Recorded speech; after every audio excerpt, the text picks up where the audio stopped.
Friends, સ્વાગત છે તમારું મારી ગુજરાતી રસોઈ ટિપ્સ ચેનલમાં। તો આજે આપણે બનાવીશું બટાકાનો ટેસ્ટી નાસ્તો। તો આ બટાકાનો ટેસ્ટી નાસ્તો તમારા ઘરે મહેમાન આવ્યા હોય ત્યારે તમે ઇન્સ્ટન્ટ બનાવી શકો છો અને બાળકોને લંચ બોક્સમાં પણ આપી શકો છો। તો ચલો આપણે બટાકાનો ટેસ્ટી નાસ્તો બનાવવાનું શરૂ કરીએ। તો બટાકાનો ટેસ્ટી નાસ્તો બનાવવા માટે મેં અહીંયા 3 બાફેલા બટાકા લીધા છે। તો સૌથી પહેલા આપણે બાફેલા બટાકાને કટ કરી લઈશું। તો આ રીતે આપણે અહીંયા મોટા મોટા જ કટ કરવાના છે, કારણ કે આપણે મિક્સર જારની અંદર આપણે બટાકાને પીસવાના છે। તો બટાકાને આપણે અહીંયા કટ કરી લીધા છે। તો હવે આપણે એક મિક્સર જારની અંદર લઈ લઈશું। તો હવે આપણે મિક્સર જારની અંદર બટાકા સાથે 1 વાટકી પૌવા ઉમેરીશું। સાથે જ આપણે અડધી વાટકી ચોખાનો લોટ ઉમેરીશું। 1 વાટકી પાણી ઉમેરીશું।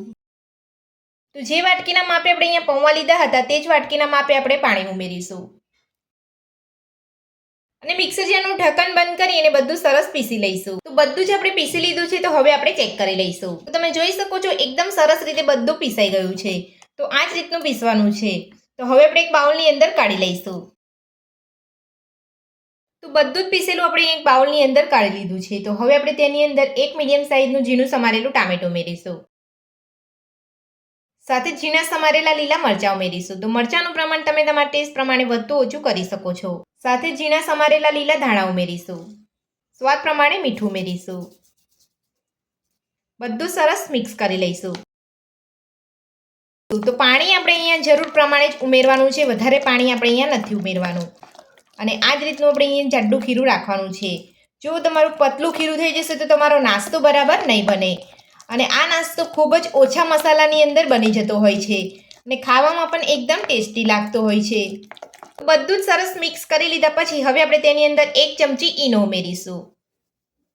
ઈનો ઉપર આપણે 2 ચમચી જેટલું પાણી ઉમેરીશું। બધું સરસ મિક્સ કરી લઈશું।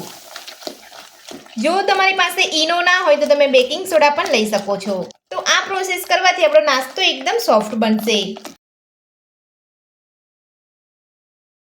તો ઈનો અને પાણી ઉમેરીને આપણે બધું સરસ મિક્સ કરી લીધું છે। તો હવે આપણે ખીરામાંથી નાસ્તો બનાવી લઈશું।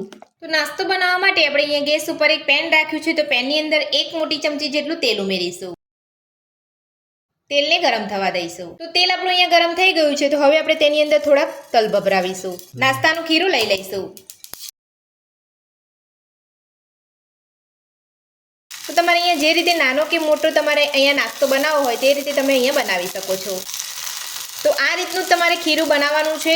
તમારે વધારે પડતું ઢીલું ખીરું થઈ જશે તો તમારો નાસ્તો સારો નહીં બને। તો હવે આપણે નાસ્તાને ગેસની મીડિયમ ફ્લેમ પર 2 મિનિટ માટે ઢાંકીને થવા દઈશું।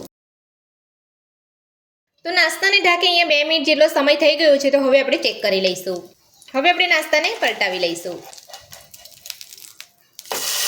તો તમે જોઈ શકો છો આપણે નાસ્તાનો એકદમ સરસ કલર આવ્યો છે। તો હવે આપણે એ જ રીતે નાસ્તાને ઢાંકીને 2 મિનિટ માટે કૂક થવા દઈશું। તો નાસ્તાને બીજી બાજુ પલટાવ્યા પછી અહીંયા 2 મિનિટ જેટલો સમય થઈ ગયો છે। તો હવે આપણે ચેક કરી લઈશું।